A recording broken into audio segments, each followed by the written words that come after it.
الحمد للہ رب العالمین الصلاۃ والسلام علی خاتم النبیین اما بعد فاعوذ باللہ من الشیطان الرجیم بسم اللہ الرحمن الرحیم یا ایھا الناس اتقوا ربکم الذی خلقکم من نفس واحدۃ وخلق منها زوجها وبث منہما رجالا کثیرا ونساء واتقوا اللہ الذی تساءلون به والارحام ان اللہ کان علیکم رقیبا۔ وقال اللہ تعالی یا ایھا الذین آمنوا اتقوا اللہ وقولوا قولا سدیدا یصلح لکم اعمالکم ویغفر لکم ذنوبکم ومن یطع اللہ ورسولہ فقد فاز فوزا عظیما۔ وقال اللہ تعالی یا ایھا الذین آمنوا اتقوا اللہ ولتنظر نفس ما قدمت لغد واتقوا اللہ ان اللہ خبیر بما تعملون۔ یا ایھا الذین آمنوا ادخلوا فی السلم کافۃ ولا تتبعوا خطوات الشیطان انہ لکم عدو مبین۔ صدق اللہ العلی العظیم وصدق رسول النبی الکریم۔ معزز خواتین و حضرات، میرے لیے انتہائی سعادت کا موقع ہے کہ اس وقت میں آپ کی خدمت میں ایک بہت اہم بات کرنے کے لیے حاضر ہوں۔ فیملی، خاندان، کنبہ، یہ الفاظ ہمارے ہاں مستعمل ہیں، اور ہر شخص کو اس سے واسطہ پڑتا ہے، اور ہر شخص کو اس کے متعلقہ مسائل کے ساتھ واسطہ پڑتا ہے، اور ہر شخص اس کا حل چاہتا ہے، لیکن جو حل ہے اس کے بارے میں زیادہ تر لوگ بھلے آگاہ نہیں ہے، اور سمجھنا بھی چاہے تو اس میں بھی رکاوٹیں ہیں، اس وجہ سے سمجھنا ان کے لیے مشکل ہو رہا ہے۔ ابھی میں نے آپ کے سامنے چند آیات کریمہ تلاوت کی ہیں۔ اس میں اللہ جل شانہ ارشاد فرماتے ہیں، اے لوگو تقوی کرو، یعنی اللہ سے ڈرو، اپنے رب سے ڈرو، وہ جس نے پیدا کیا تم کو ایک جان سے، ایک نفس سے، اور پیدا کیا اس سے اس کا جوڑا، اور پھیلا دیے ان دونوں سے مرد بہت سے اور عورتیں، اور ڈرو اللہ سے، وہ ذات تم ایک دوسرے سے سوال کرتے ہو ساتھ اس کے، اور رشتہ داریوں کے بارے میں بے شک اللہ تعالیٰ ہے تم پر نگران۔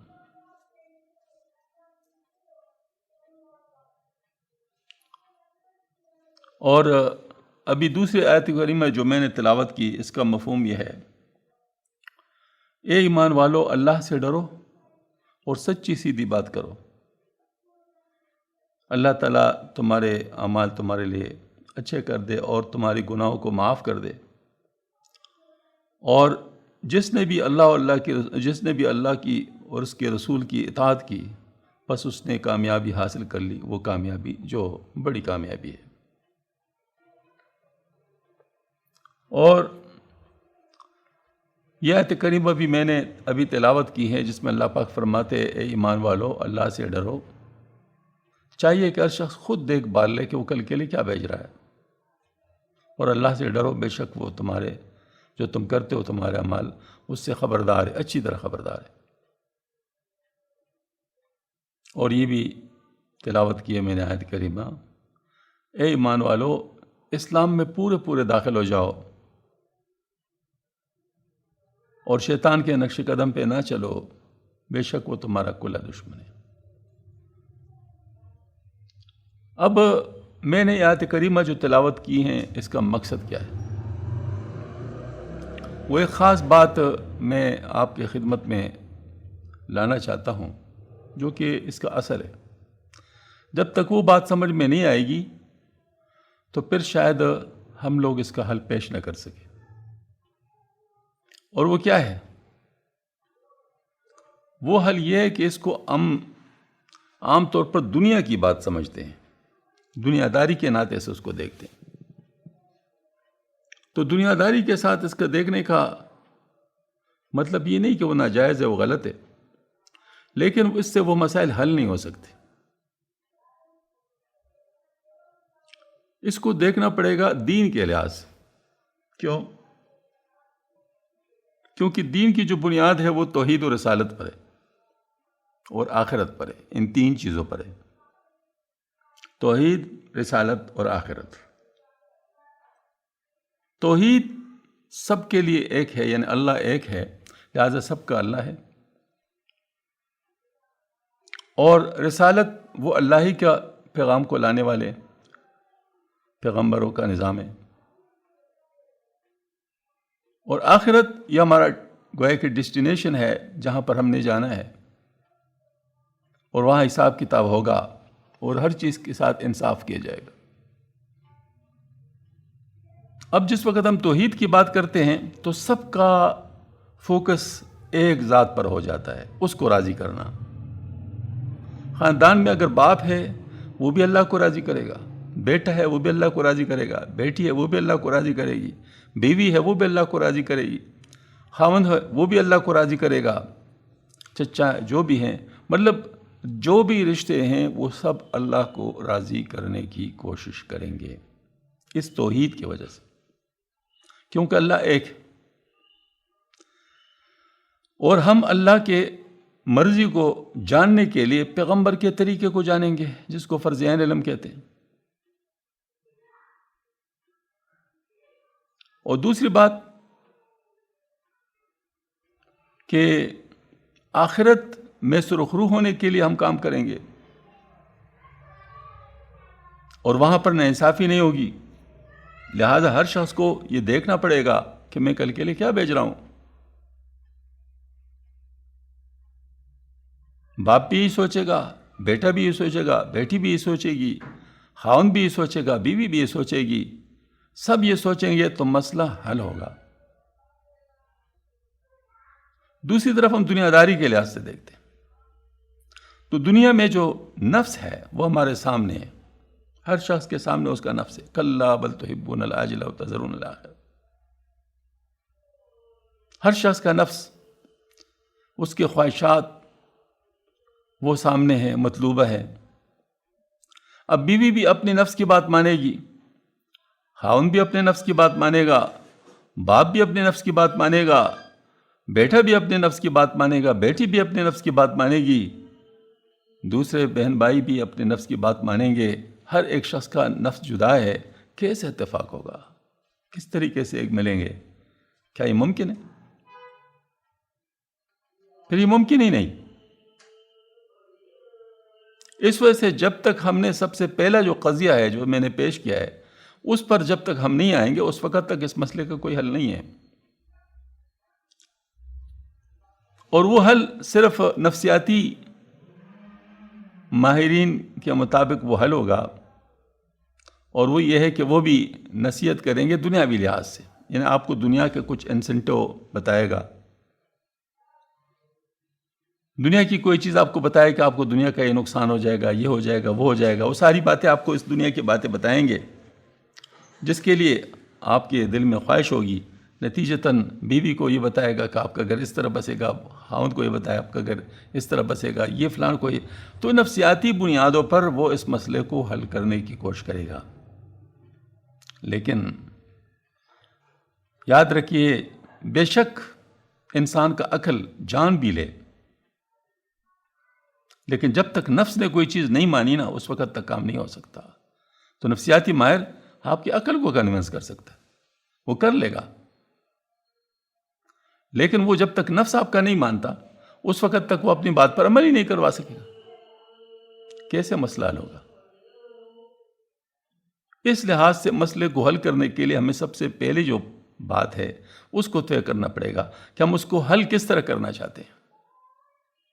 آئے ہم اس کو حل دینی طریقے پہ کرنا چاہتے ہیں یا دنیاوی طریقے پہ کرنا چاہتے ہیں؟ اگر دینی طریقے پہ حل کرنا چاہتے ہیں تو پھر اس کے لیے جو دو دینی اصول ہے ان کو سامنے رکھنا پڑے گا، اور اس کے لیے جو دین کے اندر درستگی کا جو نظام ہے ان کو اپنانا پڑے گا. بالکل وہی بات ہے. تو اس کے لیے جو بات ہے وہ کیا ہے؟ وہ یہ ہے کہ ہمارا جو نفس ہے یہ 3 قسم کا ہے. ایک نفس امارہ ہے، ایک نفس لوامہ ہے، اور ایک نفس مطمئنہ ہے. نفس امارہ جو ہے وہ برائی کی طرف مائل کرتا ہے، قرآن گواہ ہے. نفس لوامہ یہ پشیمان ہونے والا نفس ہے، غلطی کر کے پشیمان ہو جانا غنیمت ہے، اس لیے اللہ پاک نے اس کی قسم کہی ہے. لیکن پوری بات نہیں ہے، غلطی کر کے پشیمان ہوتا ہے. اور نفس مطمئنہ یہ ہے کہ جس میں انسان اچھی طرح یہ مان لے کہ شریعت سب سے اوپر ہے اور شریعت کی بات سب سے اوپر ہے اور مجھے شریعت پر چلنا ہے. نفس مان لے اس بات کو، یہ ہے نفس مطمئنہ. اس کے لیے اللہ پاک نے بشارت دی ہے، یا ایتھا النفس المطمئنہ ارجعی الی ربک راضیۃ مرضیہ فادخلی فی عبادی وادخلی جنتی. اے مطمئن نفس، لوٹ جا اپنی رب کی طرف اس حالت میں کہ تو اس سے راضی ہے اور وہ تجھ سے راضی ہے. بس داخل ہو جا میرے بندوں میں اور داخل ہو جا میری جنت میں. اب اگر ہم نفس مطمئنہ کے مطابق عمل کریں گے، یقین جانی مثلا ایک کنبہ کو میں لے لیتا ہوں، میں سٹارٹ اس سے کرتا ہوں، کیونکہ کنبہ جو ہے نا معاشرے کی اکائی ہے، معاشرہ اس سے گرو کرتا ہے. ہم جب کسی گاؤں کو کہتے ہیں تو کہ پوچھتے ہیں اس میں کتنے گھر ہیں، مثلا 20 گھر ہے، 50 گھر ہے، 100 گھر ہے، 2000 گھر ہے. یہ مطلب یہ کہ گاؤں کے بارے میں لوگ معلومات رکھتے ہیں. اب اگر میں کہوں گاؤں اچھا ہے تو کس بنیاد پہ کہوں گا؟ اس کے اندر اگر 200 گھر ہے تو 200 گھروں میں کیا حال چل رہا ہے، تب میں کہوں گا کہ گاؤں اچھا ہے. اور اگر اس میں 200 گھروں میں مسائل ہوں، گڑبڑ ہو، ناانصافی ہو، تو ہم کہیں گے گاؤں نہیں اچھا.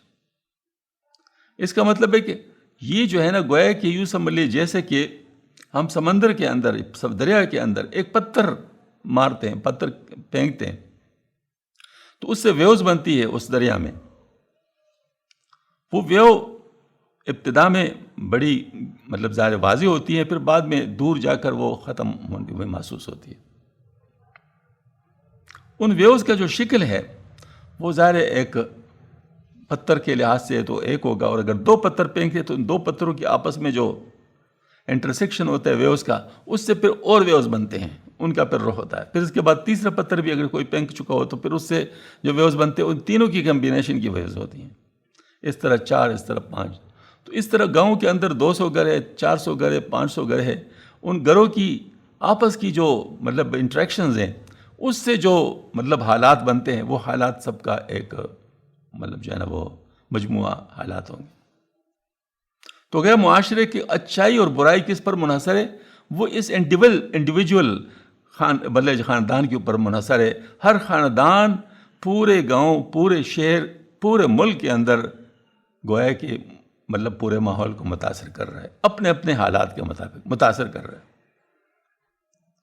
تو یہ چونکہ اکائی ہے، لہٰذا ہم پہلے اسی کو اگر دیکھ لیں کہ اگر کسی خاندان کے اندر باپ کا بھی نفس مطمئن نہ ہو، بیٹے کا بھی نفس مطمئن نہ ہو، بیٹی کا بھی نفس مطمئن نہ ہو، ماں کا بھی ہو اور بیوی کا بھی ہو، خاوند کا بھی ہو، ان کی آپس کی زندگی کیسے ہوگی؟ آخرت تو یقین ان کی اچھی ہوگی اگر وہ ایماندار ہے، مطلب وہ آخرت تو اچھی ہوگی، لیکن دنیا میں کیسے ہوں گے؟ دنیا میں بھی ان کی زندگی جنت نظیر ہوگی. اس کی وجہ کہ ہر ایک دوسرے کو راحت پہنچانے والا ہوگا، ہر ایک دوسرے کے تکلیف پر صبر کرنے والا ہوگا، ہر ایک کی تکلیف دوسرے کے تکلیف کو اپنا تکلیف سمجھتا ہوگا. یہ جنت نظیر زندگی ہوگی. اب مثال کے طور پر غیبت نہیں ہے، نفس مطمئنہ کی وجہ سے غیبت نہیں ہے، لڑائی کے میدان گرم نہیں ہو رہا، چغلی نہیں ہے، حسد نہیں ہے، کینہ نہیں ہے، بغض نہیں ہے، اور ریا نہیں ہے، اس طریقے سے تکبر نہیں ہے. ان چیزوں کے نہ ہونے کی وجہ سے جو معاشرے کے اوپر اثر بنتا ہے وہ میں بھی محسوس کر سکتا ہوں، آپ بھی محسوس کر سکتے ہیں، سب لوگ کر سکتے ہیں.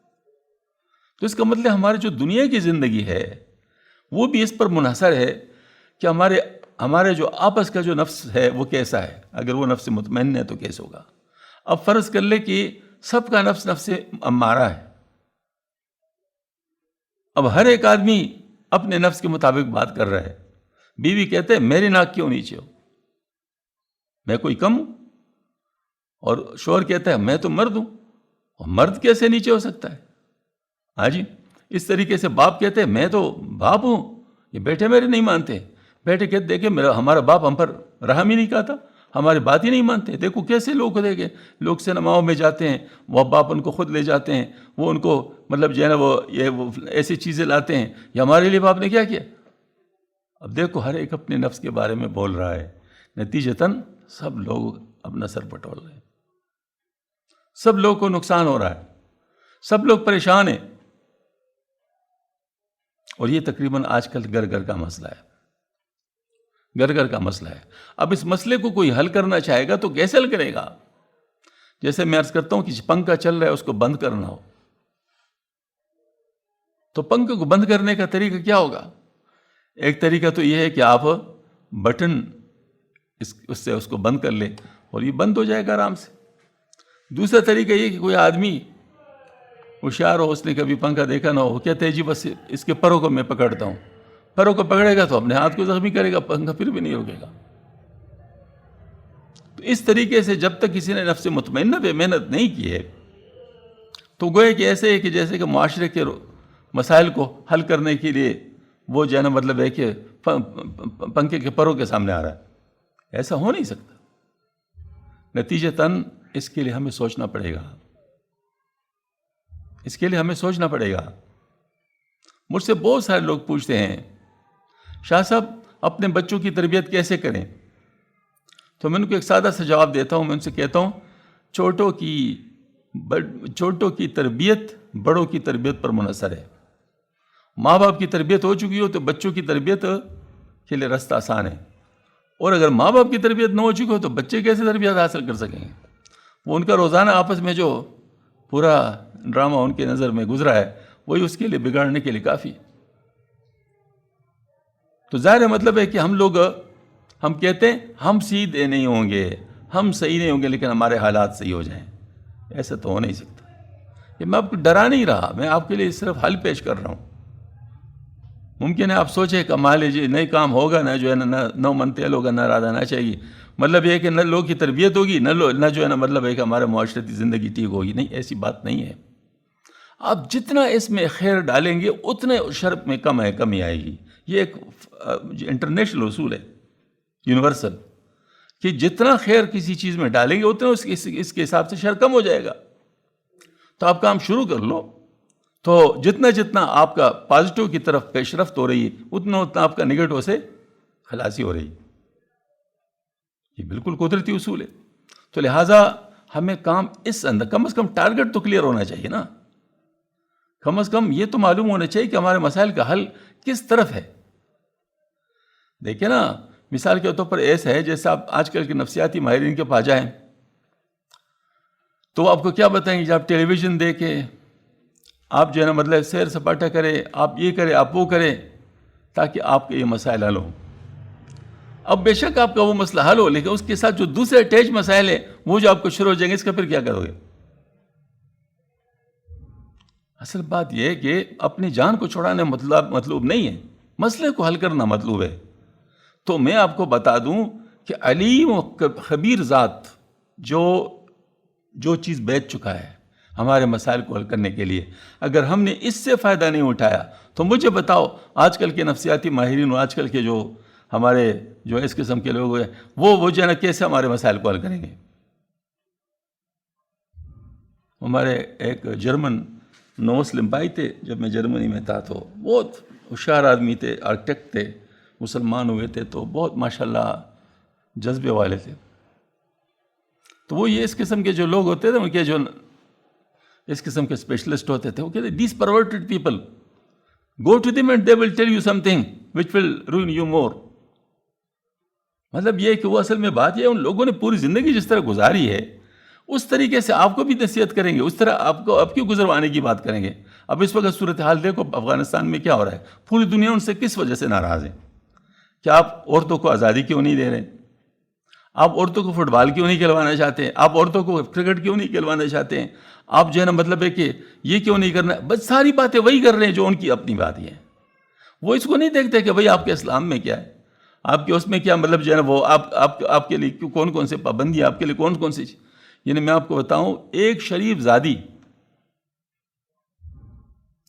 زادی وہ جب ہوتی ہے، اس کے لیے سب سے بڑی چیز جو ہوتی ہے دنیا میں وہ عصمت ہوتا ہے.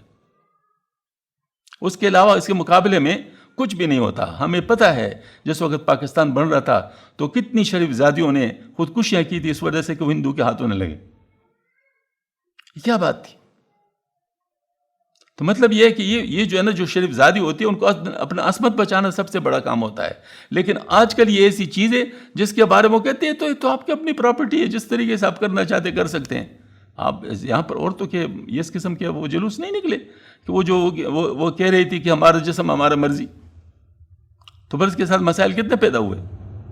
ان میں سے ایک جو تھی وہ آج کل کیا حالت ہے کہ اس کو ذبح کر دیا گیا، اور وہ مسئلے جو ہے نا مطلب وہ چل رہے ہیں. کیوں؟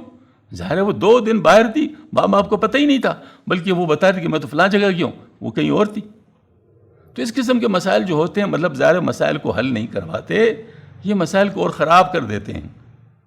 تو بارہ میں کہوں گا کہ ہمیں آنا چاہیے کس چیز پر؟ ہمیں اس چیز پر آنا چاہیے تعالو، مطلب اس کے ہمارے ویسے کلمۃ سواء بیننا و بینکم، مطلب اس طرف آنا چاہیے جس پر ہم سب متفق ہو سکتے ہیں. اور وہ کیا ہے؟ اللہ پاک کا قانون. اللہ تعالیٰ کے قانون پہ متفق ہو جاؤ جو اللہ پاک کی طرف. کیوں؟ اللہ ایک ہے اور نفس مختلف ہے.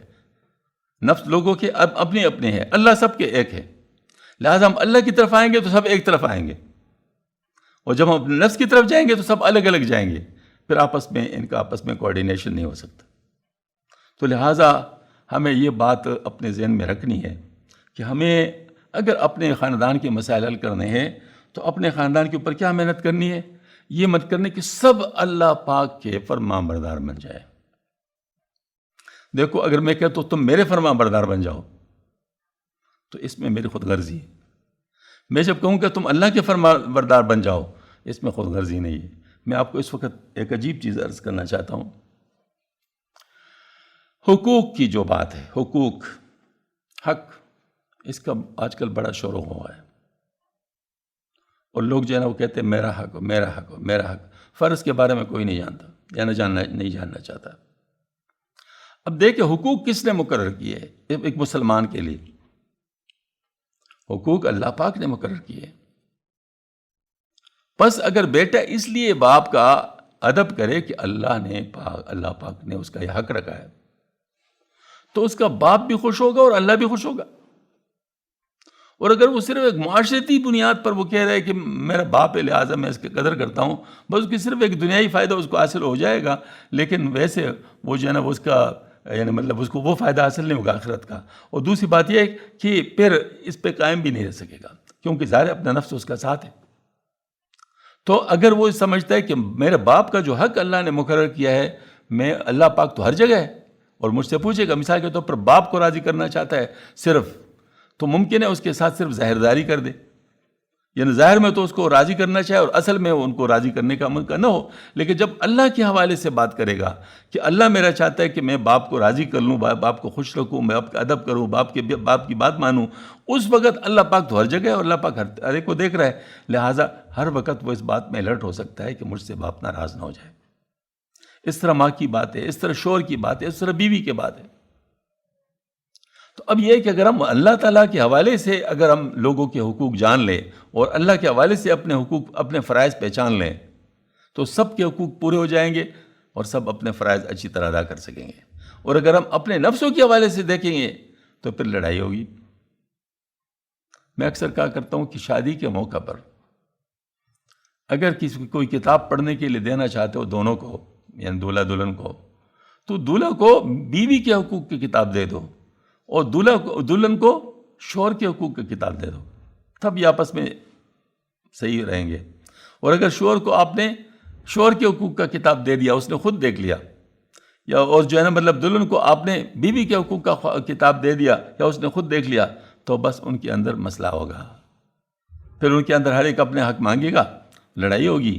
کیونکہ انسان کا نفس ہے نا، وہ کیا کرتا ہے، وہ اپنے پسند کی چیز کو سامنے لاتا ہے اور دوسرے کے حق کو جو ہے نا چھپاتا ہے۔ میں آپ کو اس کا آسان مثال دیتا ہوں۔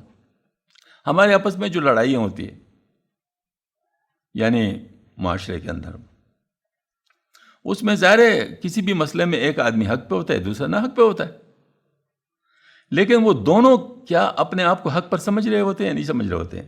جس وقت وہ دونوں جو نہ حق پر ہوتے ہیں، آپ اس کو سمجھانا چاہے تو کیا وہ سمجھتے ہیں؟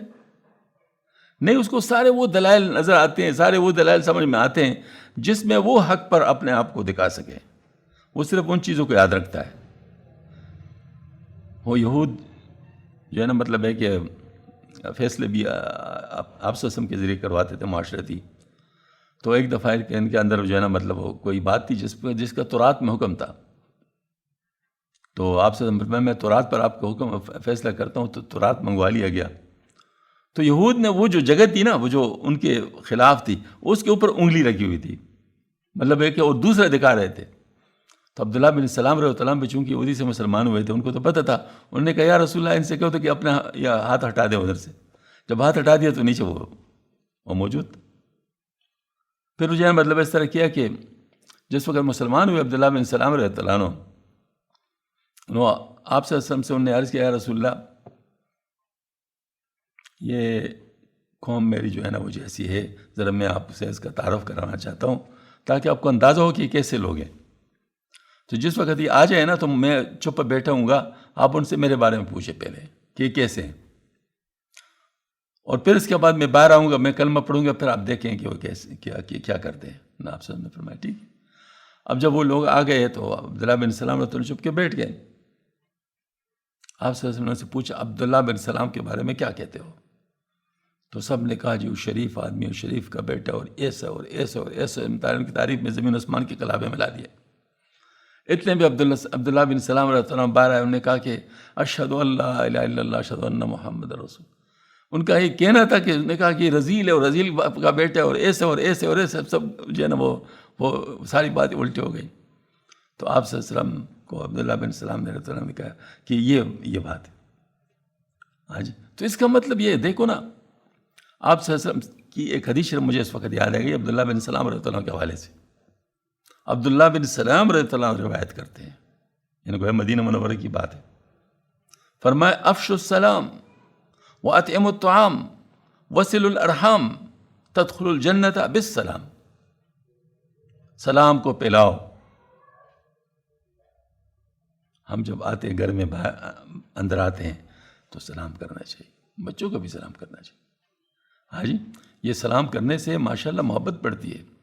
ہم یہ واک کرتے ہیں تو راستے میں جو لوگ آتے ہیں ان کو سلام کرتے جاتے ہیں۔ اول تو یہاں پر لوگوں کا خیال ہوتا ہے کہ سلام صرف جاننے والے کو کیا جاتا ہے، تو پہلے تو چونکتے ہیں کہ پتہ نہیں کون سا جاننے والا آ گیا۔ ہاں جی، لیکن پھر جب اس طرح آنکھیں نیچے کر کے ہم گزر جائیں تو پھر ان کو پتہ چلتا ہے کہ تو اسلامی سلام کیا اس نے۔ اچھا خیر، اس کے بعد پھر کبھی اگر ہم سے رہ جائے، مطلب نیچے وہ نظر یا کوئی ان کو نہ دیکھے تو وہ خود سے سلام کر لیتے، اس طرح ہماری گویا کی دوستی شروع ہو جاتی ہے۔ تو سلام سے ماشاءاللہ دل جوڑتے ہیں آپس میں۔ ہاں جی، سلام سے سلام قولا من رب الرحیم۔ ہاں جی، اور جو ابراہیم علیہ السلام کے لیے جو ہے نا فرمایا گیا کہ یا نار کون بردا وسلاما علی ابراہیم۔ ہاں جی، تو یہ مطلب ہے کہ سلام یہ کر کے جو ہے نا ماشاءاللہ آپ دلوں کو جوڑ لیتے ہیں۔ تو سلام کر لیا کرو، اس کو پھیلاؤ، اور پھر جو ہے نا وہ اطعموا الطعام، اور کھانا کھلاؤ۔ آج کل کے حالات میں تو یہ بہت ضروری ہے۔ بہت سارے گھر ایسے ہوتے ہیں جن کے پاس ایک وقت کا ہوتا ہے، دوسرے وقت کا نہیں ہوتا، اور شریف لوگ ہوتے ہیں، کسی سے مانگ بھی نہیں سکتے۔ ایسے لوگ کو ڈھونڈ کر نکالنا چاہیے، ان تک وہ جو کھانے کی چیزیں پہنچانی چاہیے، بہت ہی ثواب کا کام ہے۔ افشوا السلام واطعموا الطعام وصلوا الارحام، اور صلہ رحمی کرو، اس کو جو ہے نا مضبوط کرو، صلہ رحمی کرو، اور صلوا والناس ینام، اس وقت نماز پڑھو جب لوگ سو رہے ہوں، اس کا مطلب تہجد کی نماز۔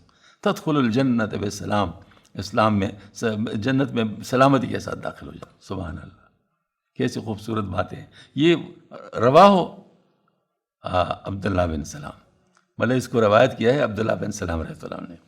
تو اس کا مطلب یہ کہ یعنی ہم لوگ کو جو ہے نا ہمیں ان چیزوں کو آگے بڑھانا ہے، ان چیزوں کو مطلب یہ ہے کہ وہ یعنی وہ کرنا ہے تاکہ جو ہے نا ہم لوگوں میں یہ اصل باتیں آ جائے. یہ صلہ رحمی کی اتنی زیادہ جو مطلب بات کی جاتی ہے ہمارے دین میں، اتنی اہمیت اس کو دی جاتی ہے، اس کی وجہ کیا ہے کہ ہمارا پورا معاشرہ اس کے اوپر مطلب یونائٹڈ ہو سکتا ہے.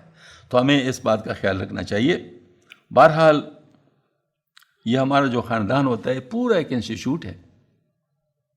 اس انسٹیٹیوٹ کے اندر آپ بہت کچھ ڈیولپمنٹ کر سکتے ہیں. پورا ایک ادارہ ہے. آپ اس ادارے کے اندر ریسرچ کر سکتے ہیں اچھائی کے لیے. اور سب سے بڑی بات یہ ہے کہ ریسرچ کیا ہے کہ اس بارے میں اللہ نے کیا کہا اور اللہ کے رسول نے کیا کہا. میں اکثر یہ بات کرتا ہوں کہ بھئی یہ فرض عین علم جو ہے نا اس کو حاصل کر لو. آج کل فرض عین علم سے بہت دوری ہے. بہت حیرت کی بات ہے کہ لوگ 8 سال کے پڑھنے کے لیے تیار ہو جاتے، فرض عین علم حاصل کرنے کے لیے تیار نہیں ہوتے، حالانکہ اس پہ صرف 2 مہینے لگتے. ہاں جی. تو فرض عین علم حاصل. فرض عین علم کیا ہے؟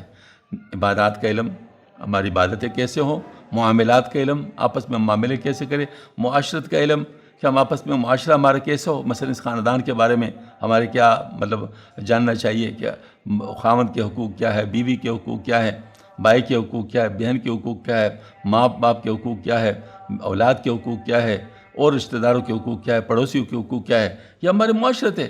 تو اس معاشرت وطن کی حقوق کیا ہے، اس طریقے سے ہمارے جو ہے نا وہ اور مسلمان بھائیوں کے حقوق کیا ہے، ان سب کے بارے میں ہمیں جاننا چاہیے. تو اس کا ہم سٹارٹ لے سکتے ہیں اس انسٹیٹیوٹ سے، جس کو ہم خاندان کہتے ہیں. ہاں جی. اور پھر یہ ہے کہ اس خاندان میں ہر شخص کا اپنا ایک کردار ہے، ایک رول ہے اور ذمہ داریاں ہیں. ہر شخص اگر اپنے اپنے ذمہ داریوں کو پورا کرے گا، جس کا میں نے فرض کہا ہے، فرض پورا کرے گا تو دوسرے کے حقوق ادا ہو جائیں گے. ہاں جی. مطلب یہ ہے کہ دیکھو نا، ایک جوائنٹ فیملی سسٹم میں مسائل بھی ہوتے ہیں، یقیناً ہوتے ہیں، لیکن جوائنٹ فیملی سسٹم میں فوائد بھی ہوتے ہیں. میں آپ کو کیا بتاؤں، مثلا کوئی بھی شخص جو ہوتا ہے وہ فل سارے کام نہیں کر سکتا. مطلب ہر فن مولا کوئی بھی نہیں ہوتا. مطلب کوئی ظاہر کچھ کام ایسے ہوں گے جو ایک شخص کر سکے گا اچھی طرح، کوئی کام دوسرے اچھے کی طرح کر سکیں گے. جیسے کچھ کام مرد اچھی طرح کر سکتے ہیں، کچھ کام عورتیں اچھی طرح کر سکتی ہیں. جو عورتیں اچھی طرح کر سکتی ہیں وہاں مردوں کو نہیں لگاؤ. جو مرد جہاں پر اچھا کام کر سکتے ہیں وہاں پر عورتوں کو نہیں لگاؤ. تو ظاہر مطلب اس طریقے سے مطلب یعنی کچھ پڑھے لکھے لوگ ہوتے ہیں، کچھ پڑھے ہوئے نہیں ہوتے ہیں. جو پڑھے ہوئے نہیں ہوں وہ کچھ کام وہ زیادہ بہتر کر سکتے ہیں. جو پڑھے لکھے ہوتے ہیں وہ ان کا وہ ہوتا ہے یعنی مطلب وہ ان کاموں کو اچھا کر سکتے ہیں. گویا کہ یوں سمجھ لیے کہ ہر شخص کا جو رول ہے وہ بہت اہم ہے. ان کو صرف کوآرڈینیٹ کرنا ہے، آپس میں. یعنی ہر ایک شخص کی جو ڈیوٹیز ہے ان ڈیوٹیز کو آپ آرگنائز کر لیں اور مطلب اس کو مطلب سمجھ میں آنا چاہیے. مثال کے طور پر ایک مثال دیتا ہوں. ہمارے ایک خاندان کی بات ہے، میرے والدہ کے خاندان جو تھا، ہم جب ان کے ہاں بچپن میں جاتے تھے، ان کے ہاں یہ بڑی اچھی بات تھی کہ ان کے ہاں ہر خاتون کی اپنی ڈیوٹی تھی. میرے خالائیں جو تھیں ان کی اپنی ڈیوٹی تھی. میرے جو ممانی تھی وہ بھی ممانیت تھی، ان کی اپنی ڈیوٹیاں تھیں، اپنی اپنی ڈیوٹیاں. کسی نے تندور پہ روٹی پکانی ہے، کسی نے سالن بنانا ہے، کسی نے برتن دھونے، کسی نے کیا کرنا ہے، کسی نے ان آپس میں ڈیوٹیاں تقسیم کی ہوئی تھی. کسی نے پانی بھرنا ہے. اچھا. اور مردوں نے بھی اپنی ڈیوٹی تقسیم کی ہوئی تھی. اور کمال کی بات یہ ہے کہ ہمیں بچپن میں یاد ہے کہ ہمارے جو ماموں اور نانا جو تھے اس پر بہت سخت ناراض ہوتے تھے کہ ہم گھر میں بیٹھے رہتے یعنی عورتوں کے ساتھ. تم کیوں عورتوں کے ساتھ بیٹھو؟ تم تو ہمارے ساتھ بیٹھو، ادھر کیوں بیٹھتے ہو؟ حالانکہ ہماری اپنی خالائیں ہوتی تھی، کوئی مطلب پردے والی بات نہیں ہوتی تھی، لیکن وہ اس پر بھی ناراض ہوتے کہ تم خواہ مخواہ عورتوں کے ساتھ کیوں بیٹھتے ہو؟ تم مرد ہو، مردوں کے ساتھ بیٹھو. ہاں جی. کھانا بھی ہمارے ساتھ کھاؤ. وہ سو بھی ادھر. مطلب خوب ماشاء اللہ یعنی وہ ان کا پورا ایک نظام تھا. میرے جو نانا تھے اللہ تعالیٰ نے ان کو ماشاء اللہ 108 سال عمر دیا تھا. آخر وہ نماز بھی انہیں کڑے ہو کر پڑھی تھی اور اس کے ساتھ مطلب جنم پھر اس کے بعد فوت ہوئے. اور خود اپنا کام کرتے، باغبانی کرتے، مطلب اپنے لیے ایک باغ سا بنایا ہوا تھا، اس کو پانی وانی خود دیتے تھے. تو میں جب چلا جاتا تو میں کہتا جی میں دیتا ہوں. نہیں تمہیں یہ طریقہ نہیں آتا. تو مطلب جنم مجھ سے لے لیتے. تو اب یہ جو مطلب ان نے جو تقسیم کیا تھا ان کا اپنا ایک رول تھا. اور میں حیران ہوتا تھا. میں نے کہا دیکھو یہ کیسے آرگنائز طریقے سے سارے کچھ چل رہے ہیں، ہر ایک اپنے طریقے پہ چل رہے ہیں اور وہ سارے کام ہو رہے ہیں. اور یہ پتہ نہیں کس نے تقسیم کیے ہیں. اور کس طریقے سے آرگنائز ہوئے اس ڈیٹیل میں تو میں نہیں جانتا ہوں، لیکن بہرحال ایک آرگنائزیشن تھی. تو اب بھی میرا یہ خیال ہی ہے کہ اگر ہم جوائنٹ فیملی سسٹم میں اپنے اپنے ڈیوٹیز صحیح طریقے سے تقسیم کر لیں تو بجائے نقصان کے اس سے فوائد شروع ہو جائیں. ورنہ پھر کیا ہوگا کہ صرف نفسانی خواہشات پورے کرنی ہیں، پھر تو ظاہر کبھی بھی نہیں ہو سکتا، پھر تو لڑائیاں ہوں گی، بچوں پہ لڑائیاں ہوتی ہیں. حالانکہ دیکھو نا، بچے ایک دوسرے سے سیکھ سکتے ہیں، اس کا ایک پازیٹیو بات ہے، لیکن اس کو اگنور کیا جائے، کہتے ہیں بچے آپس میں لڑتے ہیں. بھائی ان کی جبلت ایسی ہے تو ان کو ٹرین کرو، ہاں ان کی جو ہے اس کی اس جبلت کو شجاعت میں تبدیل کر لو، بجائے اس کے اس کو ختم کرو، اس کو شجاعت میں تبدیل کر لو تاکہ اندر کے لیے وہ کام آ جائے. لیکن یہ والی بات ہے، ساتھ ساتھ ہوشیاری بھی دلا دو کہ لڑنا کس سے اور نہ لڑنا کس سے، وہ تمام چیزیں ان کو سکھاؤ. تو بہرحال میں عرض کرتا ہوں کہ یہ تو ٹائم تھوڑے، میں زیادہ بات اس پہ نہیں کر سکتا، لیکن اس طرح جو ذمہ داریاں ہیں وہ تقسیم اگر ہو اور صحیح طریقے سے ہو تو پھر ماشاءاللہ ہو سکتی ہے. جو رشتہ داریاں ہماری ہے، تو میں ایک بات عرض کروں، جو جتنا قریب ہے اس کا حق اتنا زیادہ ہے. جیسے میراث کا قانون ہے، میراث کے قانون میں جتنا، جو اکثر لوگ جو ہے نا باہر کے لوگوں کے ساتھ خیرخواہی کرتے ہیں اور اپنے گھر والوں کے ساتھ خیرخواہی نہیں کرتے. یہ بڑی عجیب بات ہے. ان کے لیے ظالم ہوتے ہیں، باہر والوں کے لیے بڑے اچھے ہوتے ہیں. یہ کیسی عجیب بات ہے؟ اللہ تعالیٰ نے آپ کے اوپر سب سے زیادہ حق قریب والوں کا رکھا ہے. ہاں جی، یہ بھی حق ہے کہ ان کو ڈراؤ، وانذر عشیرتک الاقربین، ان کو جو ہے نا مطلب برائی سے ڈراؤ کہ برا نہیں بننا چاہیے. اس طرح ان کو اچائی کی بات پہنچاؤ، ان کو خیر پہنچاؤ، ان کے حقوق پورے کرو. یہ مطلب یہ کہ قریب والے لوگوں کا جو ہے نا یہ حق ہے. تو اگر ہم لوگ اس چیز کو جانیں اور ذرا ہم لوگ اس بات پر غور کریں تو ہم قریب سے شروع کر لیں اور قریب والوں کے حقوق اگر پورا کرنا شروع کرو، آہستہ آہستہ اس کو بڑھائیں، تو انشاءاللہ پھر ہمارے پڑوسیوں کے حقوق، پھر گاؤں کے حقوق، پھر وہ ساری چیزیں آئیں گی. تو یہ ساری جو اس طریقے سے جو ہمارے خاندان ہیں، ان میں خاندانوں کے اندر ظاہر سارے وقت میں ایک جیسے نہیں گزر سکتے. ایک گاؤں کے اپنے حالات ہوتے ہیں، شہر کے اپنے حالات ہوتے ہیں. تو جس وقت آپ شہر میں آ گئے مثال کے طور پر گاؤں سے، اور آپ گاؤں کے اسٹرکچر پہ یہاں رہنا چاہتے ہیں تو ممکن نہیں ہے. یہاں پر آپ کو مطلب اسی طریقے پہ رہنا، جس طرح فیسلٹیز ہے، جس طرح ریکوائرمنٹس ہے، جس طریقے سے حالات ہے، جس طریقے سے مطلب وہ ہے، تو اس کے مطابق ہمیں مطلب رہنے کا رنگ ڈھنگ سیکھنا چاہیے اور اس کے مطابق ہمیں بات کرنا چاہیے. بہرحال یہ ہے کہ یہ ہمارے خیال میں جو ڈفرینٹ اسپیکرز ہیں وہ اپنے اپنے لحاظ سے ان چیزوں کے بارے میں ڈسکس کریں گے. مجھے زیادہ بات تو اس پر نہیں کرنی، لیکن بہرحال اگر ہم لوگ تھوڑا سا غور کر لیں، ان چیزوں پہ اگر عمل نہ ہو رہا ہو تو ہر ایک ٹینشن میں ہوگا، ہر ایک ٹینشن میں ہوگا، اور ہر ایک جو ہے نا مطلب یہ ہے کہ ایک دوسرے کے لیے مسئلہ بنائے گا. تو ٹینشنز کو ریلیو کرنے کا طریقہ یہ ہے کہ ہر ایک اپنا جو لو ہے اللہ کے ساتھ لگائے اور اللہ پاک کو راضی کرنے کی کوشش کر لے. اس کے بارے میں بات چیت بھی اسی طرح ہوتے رہے، مختلف طریقوں سے یہ بات چیت چلتی رہے کہ ہم سب نے اللہ پاک کو راضی کرنا ہے، اور اللہ کو راضی کرنے کے لیے اللہ کے رسول کے احکامات طریقے پر عمل کرنا ہے، اور اللہ کے رسول کے طریقے کو سیکھنا ہے باقاعدہ فرض علم کے طور پر، اور پھر اس پر ہم نے عمل کرنا ہے. اس سے ہمارے خود بخود یہ اعصابی تناؤ وغیرہ بھی یہ کم ہو جائے گا. لیکن بہرحال کے اپنے اپنے مسئلے ہوتے ہیں، ان اپنے اپنے مسئلوں کے لیے ان اپنے اپنے مسئلوں کی جو ڈائگنوسس مطلب ضروری ہے، اور پھر اس کے مطابق اس کو حل بتایا جا سکتا ہے. لیکن وہ جو اوور آل چیز ہے اس کو نہیں بھولنا چاہیے اس میں. ہاں جی، تو جیسے جتنا ٹائم مجھے دیا گیا تھا میرے خیال میں وہ ختم ہو چکا ہے. تو میں صرف یہی عرض کروں گا کہ اس پورے مطلب جو ہے نا وہ ورکشاپ جو بھی ہے یا سیمینار ہے، اس کے اندر آپ اس بات کو اگر سمجھ جائیں کہ ہمیں اپنے خاندان کے مسائل کو حل کرنے کے لیے وہ جو ایک بات ہے، یعنی اللہ اللہ کے رسول کی بات ماننا، اس کے لیے ہم کیسے آرگنائز کریں، کیسے طریقہ کار کر لیں تاکہ ہمارے سارے مسئلے حل ہو جائے. تو امید کرتا ہوں کہ ایک بہت اچھا بگننگ ہوگا، اور اس کے ذریعے سے ہم اپنے اپنے مسائل کو آہستہ آہستہ حل کرنے کے لیے کچھ نہ کچھ اقدامات بہتر کر سکیں گے. اللہ تعالیٰ ہم سب کو توفیق عطا فرما دے. کتنی بڑی نعمت ہے محبت رسول کی، کتنی ہے ضروری متابعت رسول کی.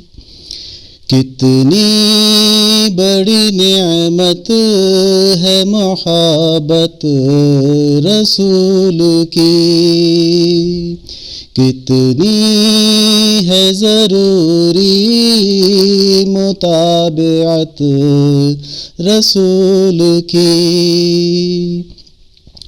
اب سارے طریقے جو ہیں منسوخ ہو گئے، اب سارے طریقے جو ہیں منسوخ ہو گئے، اللہ کو پسند ہے سنت رسول کی، اللہ کو پسند ہے سنت رسول کی۔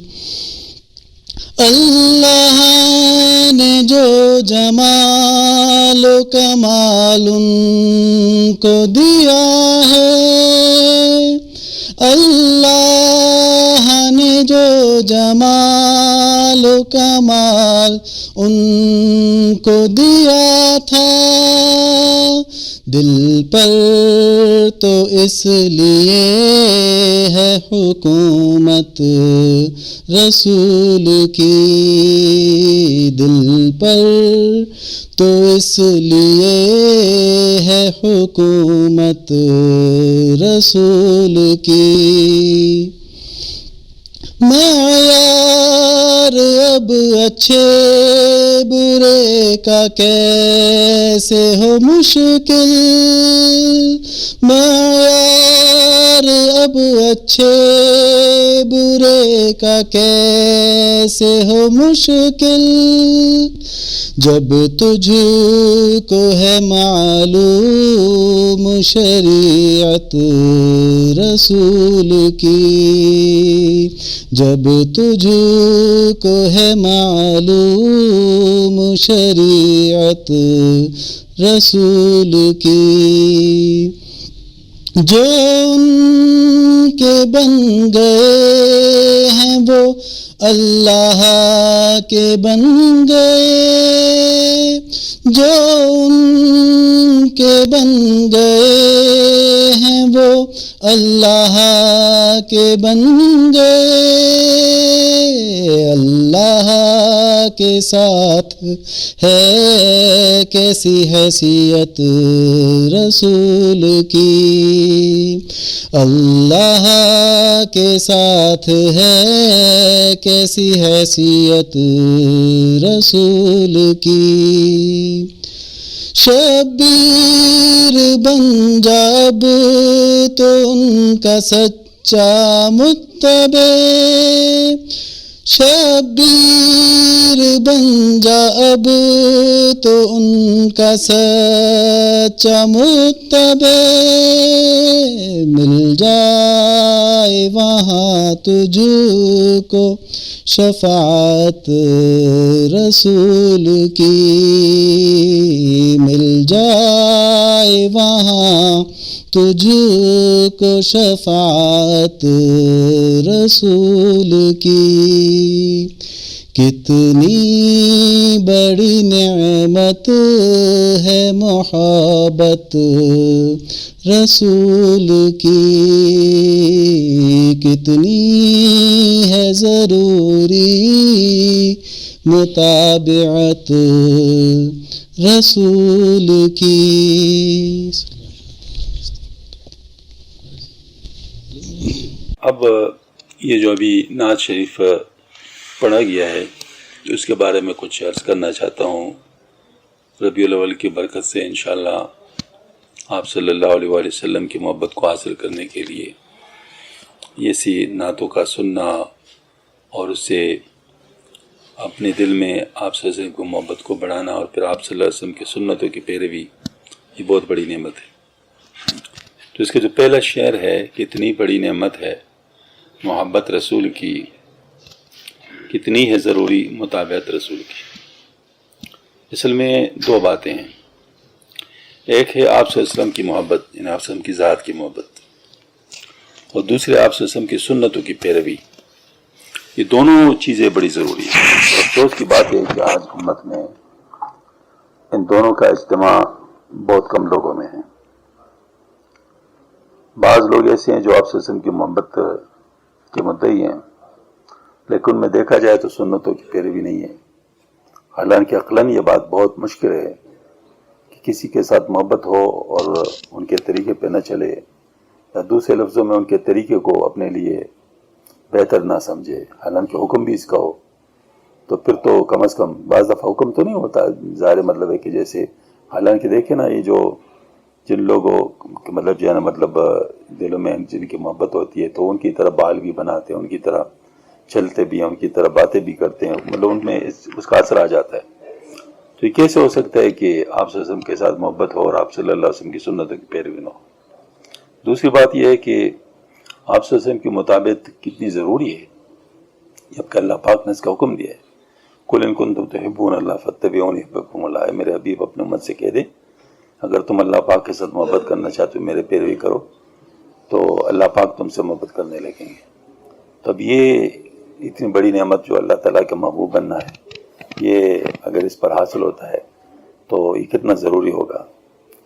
تو دونوں باتیں بڑی ضروری۔ شیطان نے یہ کام کر لیا کہ کچھ لوگوں تو اس کا داعی بنا دیا محبت کا، لیکن اصل محبت ان سے چھین لی، اور دوسری طرف بعض لوگ سنتوں کی پیروی پر تو ڈال لیا، لیکن وہ اصل میں آپ صلی اللہ علیہ وسلم کی ذات کی جو محبت ہے وہ ان میں مطلب نہیں دیکھی جاتی۔ اس کا بہت بڑا ثبوت یہ ہے کہ آپ صلی اللہ علیہ وسلم کا تذکرہ جس وقت آتا ہے اور آپ صلی اللہ علیہ وسلم کے نعت شریف اور سلام ذکر آتا ہے تو ان کو اتنی خوشی حاصل نہیں ہوتی، اور دوسری چیزوں میں ان کو زیادہ دلچسپی ہوتی ہے۔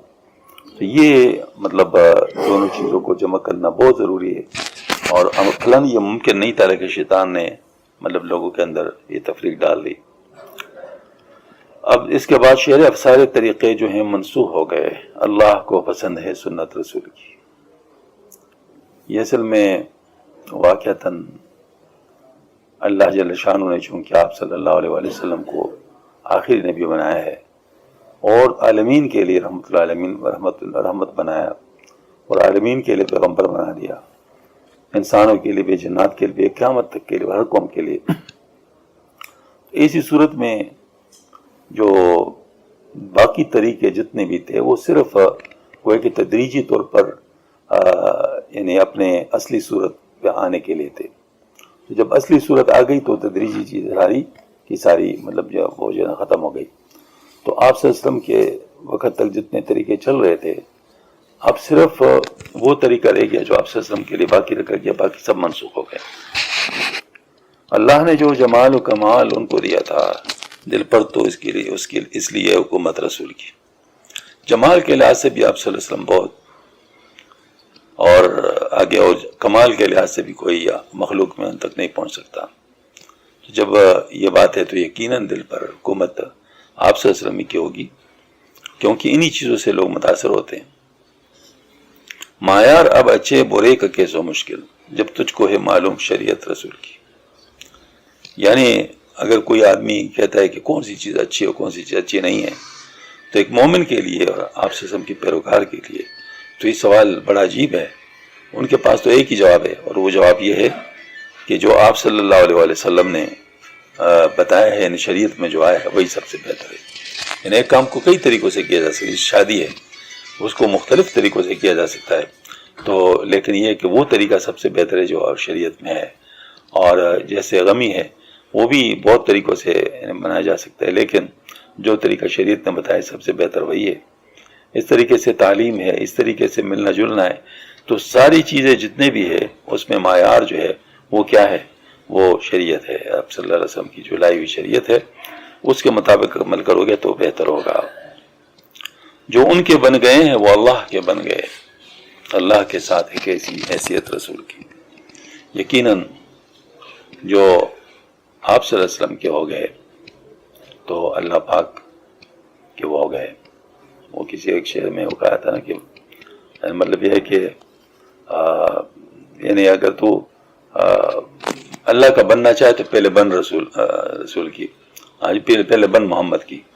تو وہ یہ کہ یعنی اللہ کا بننا ہو تو پہلے آپ صلی اللہ علیہ وسلم کا بننا پڑے گا، پھر اللہ پاک کا بنو گے.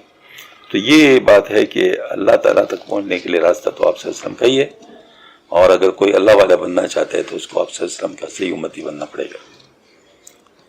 شبیر بن جا اب تو ان کا سچا متبع، مل جائے وہاں تجھ کو شفاعت رسول کی. جو سچا متبع ہوگا ان کی شفاعت فرمائیں گے آپ صلی اللہ علیہ وسلم. لہذا آپ صلی اللہ علیہ وسلم کے پیروی میں ہمیں سستی نہیں کرنی چاہیے. وہ صحیح مطلب جو ہے نا وہ ہمارا یعنی طریقہ ہے کہ اسی میں ہم آگے بڑھیں، اور اس کے لیے جو رکاوٹیں ہیں وہ ہم دور کر لیں. اس کا میں آسان طریقہ بتاتا ہوں. وہ سب سے آسان طریقہ یہ ہے کہ اس وقت رسول اکرم صلی اللہ علیہ وسلم یہ کتاب ہے، حضرت مولانا تقی عثمانی صاحب اور مختلف زمانی صاحب کے شیخ تھے ڈاکٹر عبدالحی صاحب رحمۃ اللہ، ان کی کتاب. حضرت نے اس کو یعنی اس کے لیے لکھا ہے کہ لوگوں سے سنتوں کے مطابق عمل کرنا سیکھ لیں، یعنی روزمرہ زندگی ان کی سنت کے مطابق آ جائے. اس وجہ سے اس کتاب کو اگر انسان لے لے اور اس میں نشان لگا دے کچی پنسل سے کہ یہ سنتیں میرے لیے بہت آسان ہیں، میں بغیر کسی اور محنت کے فوری طور پر ان کو مطلب جو ہے نا وہ اپنا سکتا ہوں، تو ان کے اوپر نشان لگائے، ان کے اوپر عمل کرنا شروع کرے. ادارے میں کھانے کی سنتیں ہوگی، سونے کی سنتیں ہوگی، کپڑے پہننے کی سنتیں ہوگی، جو آسانی سے ہو سکتا ہے وہ کر لے. اور یہ بات ہے کہ حدیث شریف ہے کہ جو نیکی کوئی کا کام کرتا ہے تو اس کے لیے اللہ پاک اور نیکی کرنا آسان کر لیتا ہے جب اس کے لیے اثر کے طور پر، یعنی اس کا فوری اجر یہ ہے. اور جو برائی انسان کرتے فوری سزا یہ کہ دوسری برائی آسان ہو جاتی ہے. تو اس وجہ سے جو ہے نا مطلب اگر کوئی سنتوں پر عمل کرنا شروع کر لے تو اس سے مشکل سنتیں، ذرا مشکل سنتیں جو ہیں وہ ان کے لیے آسان ہو جائیں گی. پھر اس کے بعد جب ان پہ عمل کرے گا تو پھر وہ اس سے ذرا مشکل سنتیں جو ہوں گی وہ آسان ہو جائیں گی. پھر جب ان پہ بھی عمل کر لے گا تو اس سے ذرا مشکل سنتیں ان پہ آسان ہو جائیں گی. اور انشاءاللہ پوری عمر یہ کرتے ہیں بہت آسانی کے ساتھ آہستہ آہستہ یہ تمام سنتوں پہ عمل کرنے والا ہو جائے گا. بس یہی بہت بہترین طریقہ ہے اور اس طریقے سے ہمیں کام شروع کرنا چاہیے.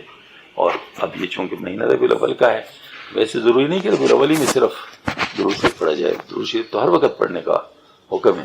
البتہ ربیع الاول میں چونکہ ماحول ہے لہٰذا اس سے زیادہ استفادہ کرنا چاہیے اور درود شریف کی کثرت کرنا چاہیے. جیسے کہ ہم نے عرض کیا کہ 1.25 لاکھ کم از کم پڑھ لوں تو پھر ہمیں اس کے بارے میں اطلاع کر دو تو انشاءاللہ ہم مدینہ منورہ کے ایک بزرگ ہیں ان سے عرض کر لیتے، وہ آپ ہماری طرف سے آپ صلی اللہ علیہ وسلم کی خدمت میں پیش کر لے گا.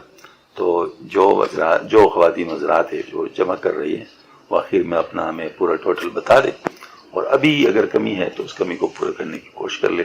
اللہ جل شانہ ہم سب کو سنتوں کی اتباع کی توفیق عطا فرمائے اور درود شریف کی کثرت کی توفیق عطا فرمائے، اور اپنے دلوں کے اندر اللہ اور اللہ کے رسول کی محبت کو پیدا کرنے کی کوشش کریں. وما علینا البلاغ ربنا تقبل منا انک انت السمیع العلیم وتب علینا